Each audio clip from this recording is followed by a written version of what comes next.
Hello everyone, আসসালামু আলাইকুম। একটি গল্প নিয়ে তোমাদের সাথে হাজির হয়েছি। আমি তোমাদের সাথে আছি সাগর আহমেদ। তো চলো গল্পটি শুরু করা যাক।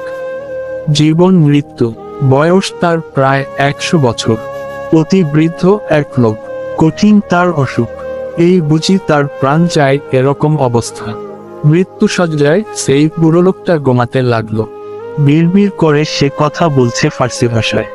কিন্তু বুড়োর মৃত্যুসজ্জায় যারা উপস্থিত হয়েছেন তাদের কেউই অবশ্য একবর্ণ ফার্সি বোঝে না। ভারী মুশকিল। মৃত্যুসজ্জায় মানুষ অনেক প্রয়োজনীয় কথা বলে।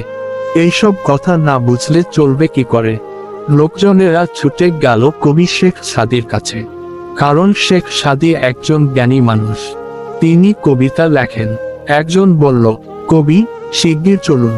এক বুড়ো মৃত্যুসজ্জায় কি বলছেন তা কেউই বুঝতে পারছে না। শেখ সাদি দ্রুত এসে উপস্থিত হলেন বুড়োর রোগসজ্জায়। বুড়ো তখন কবিতা আবৃত্তি করছেন।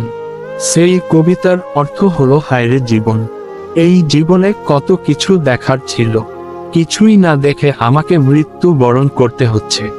বাগানে ঘুরে ঘুরে একটা গোলাপের পাশে মরে গেলাম, পুরো বাগানটা আমার দেখা হলো না। বুড়োর বেঁচে থাকার আগ্রহ দেখে কবি শেখ সাদি ভারী অবাক হলেন। সকলে কবিতার অর্থ শুনে একেবারে চোখ কপালে তুলল। 100 বছর বেঁচে থেকেও বুড়ো আরো বাঁচতে চাইছেন। কবি তাকে প্রশ্ন করলেন, আপনি কেমন আছেন? এখন কেমন লাগছে আপনার? বুড়ো মৃদুস্বরে জবাব দিল, এই জীবনের চেয়ে প্রিয় আর কি আছে? একটা দাঁত তোলার ব্যথা সারা জীবনে ভোলা যায় না, কিন্তু আমার প্রাণ বেরিয়ে যাচ্ছে, এই যন্ত্রণার কথা আমি কি করে বর্ণনা করি? শেখ সাদি তখন বললেন, আপনি শান্ত হন। মানুষ কখনো চিরদিন বাঁচে না। একদিন না একদিন মানুষকে মরতে হবেই। শরীর থাকলে অসুখ বিসুখ থাকবেই। আমরা চিকিৎসক ডেকে আনি, তিনি ব্যবস্থা করবেন।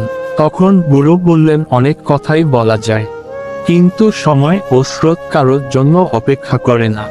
যে বাড়ির দেয়ালের রং নষ্ট হয়ে গেছে, চুন সুটি খসে গেছে, সেই বাড়ির চুনকাম করার কোনো মানে হয় না। আজ আমি বুড়ো হয়েছি, জীবনের শেষ পর্যায়ে এসেছি, চিকিৎসক এনে আর লাভ কি?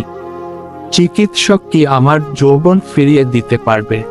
বলি বুড়ো হাউমাউ করে কাঁদতে লাগলেন। শেখ সাদির মুখে সান্ত্বনার কোনো ভাষাই নেই। বুড়োর মৃত্যুসজ্জায় তিনি স্থিরভাবে বসে রইলেন।